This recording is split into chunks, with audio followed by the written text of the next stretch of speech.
கர்த்தருடைய பரிசுத்த நாமத்துக்கு மகிமை உண்டாவதாக. Behold I bring life eternal அப்படி ஒரு சேனல் புதுசாக தொடங்கிட்டேன். பிஹோல்ட் ஐ பிரிங் லைஃப் எட்டர்னல்னால் பைபிள், BIBLE, அதுக்கு ஃபுல் ஃபார்ம் தான் behold I bring life eternal. தமிழில் இதோ நான் நித்திய ஜீவனை கொண்டு வருகிறேன். அப்போது இதோ நான் நித்திய ஜீவனை கொண்டு வருகிறேன்னா பைபிள் முழுசும் ஆதியாகமத்திலிருந்து வெளிப்படுத்தல் வர ஒவ்வொரு வசனமும் விலை உள்ளது. இயேசு கிறிஸ்துவும் சொல்லியிருக்காரு, ஒரு எழுத்தும் எப்பாவது ஒழிந்து போவதில்லைன்னு சொல்லியிருக்காரு.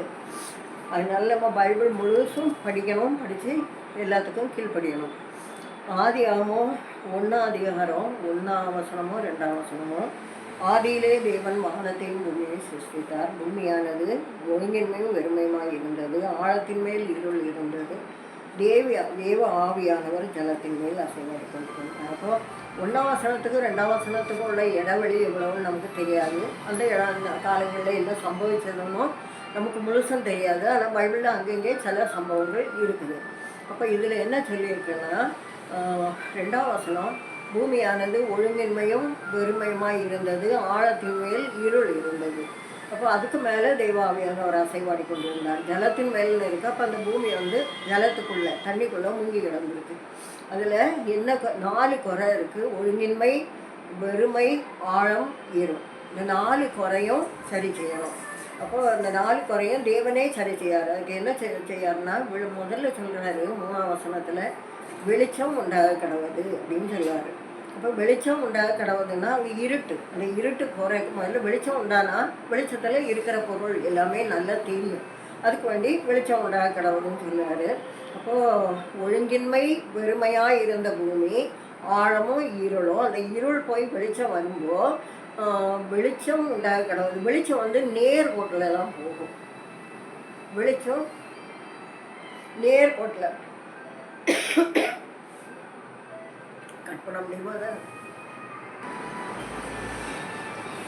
ஒழுங்கின்மையும் வெறுமையுமாக இருந்தது, ஆழத்தின் மேல் இருள் இருந்தது. அப்போ ஒழுங்கின்மை, வெறுமை, இருள் 4 குறை இருந்திருக்கு. அப்போது அந்த 4 குறையும் சரி பண்ணால் தேவன் முதல்ல சொன்னது வெளிச்சம் உண்டாக கிடவுதுன்னு சொல்லியிருக்காரு. அப்போ வெளிச்சம் நேர்கோட்டில் போகணும். அது பூமி ஒழுங்கின்மையும் வெறுமையுமா இருந்ததுன்னா ஒரு ஷேப் இல்லாமல் இப்படியோ இருந்திருக்கு. இப்போ நேர்கோட்டில் வெளிச்சம் போய் அங்கே இருக்க எல்லாம் தெளிவாக நமக்கு காட்டி தரும். அப்போது ஒரு மனுஷன் கோணக்கமான உள்ள லைஃபு, கோணல் லைஃப்பை விட்டுட்டு நேர்கோட்டில் வரணும், நேராக ஜீவிக்கணும், வெளிச்சத்தை போல இருக்கணும், அப்படி ஜீவிக்கணும். அப்போ அது 1ஆம் நாள். பிறகு 6ஆம் வசனம், ஆகாய விரிவு உண்டாக கிடவுது, ஜலத்திலிருந்து ஜலத்தை பிரிக்க கிடவுதுன்னு சொல்லுவார். இப்போ மேலே உள்ள தண்ணி மழை தண்ணி, அதில் உப்பு வர சுவை ஒன்றும் கிடையாது. கீழே உள்ள தண்ணி உப்பு தண்ணி. இது கடல் நீர். இப்போ 8ஆம் வசனத்தில், கீழே இருக்கிற ஜலம் ஒரு இடத்துல சேரவும் வெட்டாந்தரை காணப்படவும் கிடவுதுன்னு சொன்னார். அப்போ அந்த ஆகாய விரிவு ஜலத்தினின்று ஜலத்தை பிரிக்க கிடவுதுன்னு சொல்லுறது 2ஆம் நாள். அது முடிஞ்சிட்டு வெட்டாந்தரை காணப்பட கிடவுது, அது 3ஆவது நாள். அப்போ அதில் வெட்டாந்தரை உண்டாக்க வச்சுட்டு புல்பூண்டுகள் முளைக்க கிடவுது, கனி விருட்சங்களையும் திரளாயும் முளைக்க கிடவுதுன்னு சொன்னார். இப்போ 3ஆவது நாள் ஆயிடுச்சு. அப்போ அந்த பூமியிலையும் ஏதோ புல்பூண்டு செடிகள் இதெல்லாம் செடி மரம் எல்லாம் உண்டாயிடுச்சு. 14ஆம் வசனம், ஆகாய விரிவிலை சுடர்கள் உண்டாக கிடவுதுன்னு சொன்னார். இப்போ ஆகாய விரிவில் சுடர்கள் உண்டாக கிடவுது, சூரிய சந்திர நட்சத்திரங்கள் இதெல்லாம் உண்டாக கிடவுதுன்னு சொன்னார். அதெல்லாம் உண்டாயிடுச்சு. இந்த பூமி புல்பூண்டு எல்லாம் பூமியானது முளைப்பிக்க கிடவுதுன்னு சொன்னார். ஆகாய விரிவில் சுடர்கள் உண்டாக கிடவுதுன்னு சொன்னார். அப்போ ஆகாயத்திலே அதெல்லாமே சூரியன் சந்திர நட்சத்திரம் இதெல்லாம் உண்டாயிடுச்சு. 1:20 ஆகாய விரிவில் சுடர்கள் உண்டாக கிடவுது 4ஆம் நாள் ஆயிடுச்சு. 1:20 நீந்தும் ஜீவ ஜந்துக்கள் பறவைகளை ஜலமானது திரளாய் பிறப்பிக்க கிடவுதுன்னு சொல்லுவார். அப்போ மீன், தண்ணியில் வசிக்கக்கூடிய அந்த ஜீவன்கள், பறவைகள் இதெல்லாம் ஜலம் திரளாய் பிறப்பிக்க கிடவுன்னு சொல்லுவார். அதெல்லாம் தண்ணியிலிருந்து தான் உண்டாயிடுச்சு. பறவைகள், மீன்கள் இதெல்லாம் 5ஆம் நாள் ஆயிடுச்சு. அடுத்தது, பூமியானது நாட்டு மிருகங்களும் ஊரும் பிராணிகள் காட்டு மிருகங்களையும் ஜாதி ஜாதியாகி பிறப்பிக்க கிடவுதுன்னு சொல்லுவார். அப்போ அது உண்டாயிடுச்சு. அப்போ 6ஆவது நாள். அப்போ தான் அன்னைக்கு தான் மனுஷனையும் தேவன் உண்டாக்குவார். தேவன் தம்முடைய சாயலாக மனுஷனை சிருஷ்டித்தார், அவனை தேவ சாயலாகவே சிருஷ்டித்தார், ஆணும் பெண்ணுமாக சிருஷ்டித்தார். அது 6ஆவது நாள் ஆயிடுச்சு. அப்போ ஒழுங்கில்லாத பூமியை ஓரளவுக்கு ஒழுங்குபடுத்திட்டு தான் அடுத்த மனுஷனை உண்டாக்குவார்.